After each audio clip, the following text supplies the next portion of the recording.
just an overview of what we're going to be doing. All I'm asking of you today is to be able to master and answer 3 questions. That's all. One is something that we've already taken a look at. It comes in our warm-up about arithmetic series. The second question is going to come after my mini lesson, or actually during the mini lesson. It's an example problem after we prove our new formula that we're going to use to find the sum of a geometric series. And then afterwards, the third question is a test your knowledge activity based on that same problem that I will have done before. And then finally, we might have time for a little bit of a discussion about the real-world applications of what we're going to learn today. And yeah, so we'll see if we make it there. I'm going to give you about 5 minutes to take a look at this question. Okay, so when Gauss was 9 years old, he was presented with this problem. Add the integers from 1 to 100. What is their sum? So basically, adding each of the integers together, all the way up to 100, what do you get in the end? So using the information we've already learned, maybe there's a formula or something.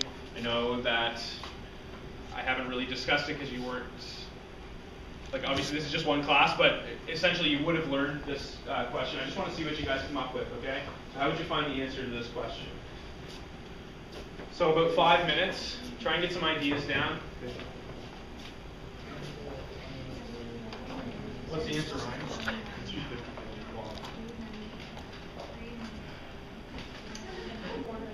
Yeah. Okay, so it looks like some people are getting somewhere with this one. I'm just going to throw up a little reminder of the formula that we looked at the other day. Okay, we were talking about summations of arithmetic sequences or arithmetic series, and so in this case, we're looking at the Gauss problem. What would be my n? What's the number of numbers that I'm trying to add together? Anybody? What's the what? 100. The value of n that I have right here. 100 I'm here. Okay, so n is equal to 100. Because he has to add all the numbers from 1 to 100. That's what our summation formula takes a look at. Remember we were talking about this the other day. We put our k into here, and a, we say it's the first term, that would be our first term of our sequence. So if our sequence is 1 plus 2 plus 3, and so on, this would be a1, this one would be a2, and so on. Okay? So if we're plugging our information into this formula here, I'm going to put my value of n, which is 100, over 2. What's the first term in my series? 1. Okay. And what's the last term in my series, or a to the n? That's what. I remember that was the last term in our series, right? Because it's somewhere way down the road that we don't necessarily know, but in this case we do. What's the number? 100. Okay. When we do the simple calculation here, it's going to be 50 times 101. What's the answer that we get? 5,050. Okay. So, keeping in mind this formula, we're going to move on to this practice problem, which is what I want you to really focus on.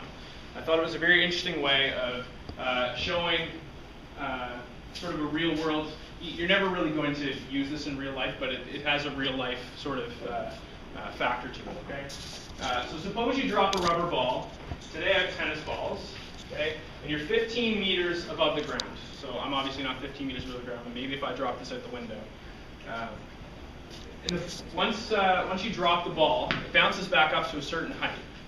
And this time it's up to 80% of the previous height on each bounce, okay? So I'm 15 meters, and I drop it, and it bounces back up to probably about that height there. I know that's not 80%, but that's essentially what this question is getting at. So how far has the ball traveled by the time it touches the ground the 5th time? So what we're going to use is this formula that we had before. Because we have all of our terms, I'm going to write it down here.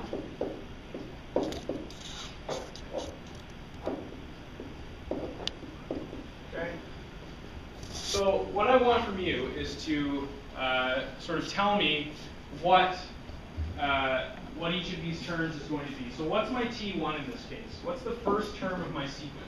What am I adding together? 15. Okay? Very good. And what's my common ratio? 0.8. Okay? Well, how else could I write that if I wanted to? 3.8. What else could I write? 80 over 100, or maybe 4 over 5. Okay? So there's a couple ways of writing it. I use 0.8 in the way that I did it, just because that's what you're going to type into your calculator, right? By this time, it assumes that you can work with both fractions and decimals with no problem. Okay? So at this point, I figured out my T1, I figured out my R. What's the only variable that's left? N. What's my N in this case? 5. So now I have all this information. I can plug it into this equation and come out with an answer.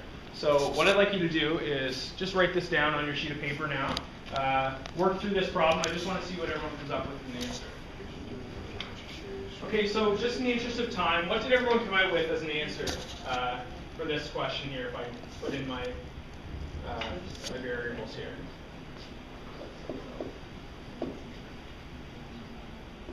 Anyone?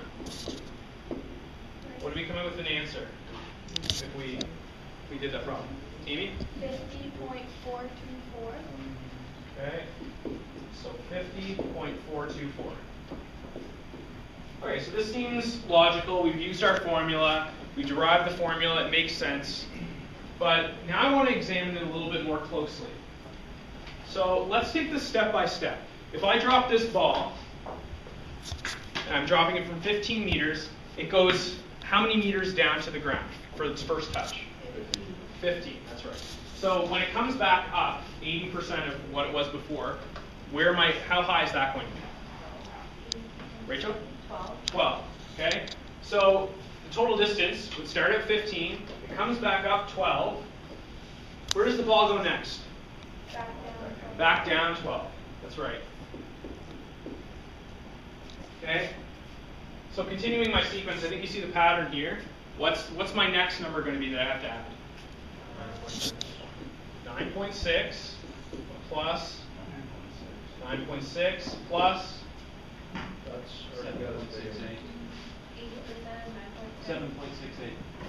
7.68. That's right. Plus 6. I think the same thing again. Yeah. Plus 6.144. Yeah. And again 6.144. Okay. Am I done or keep going? I think you're done. Thank you. So if I go down, it hits here, comes back up to 12, goes back down, hits, up, down,